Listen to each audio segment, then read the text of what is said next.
Magandang umaga sa atin mga kabakyard. Ngayon ang vlog natin ay ipapakita ko sa inyo ang ating breeders. Meron tayong isang lalaki at dalawang babae mga kabakyard. At titingnan natin kung ilang peraso na ba ang itlog ng ating mga inahin mga kabakyard. So let's go, check natin.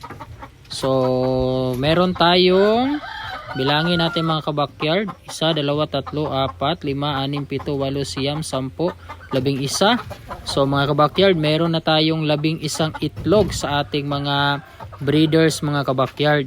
So ganito lang po ang ating ginagawa. So always natin chine-check ang kanilang mga itlog at always din natin chine-check at binibigyan din sila ng tamang pagkain para tamang patuka para nga mas maganda rin ang pagbibigay ng mga itlog mga kabakyard.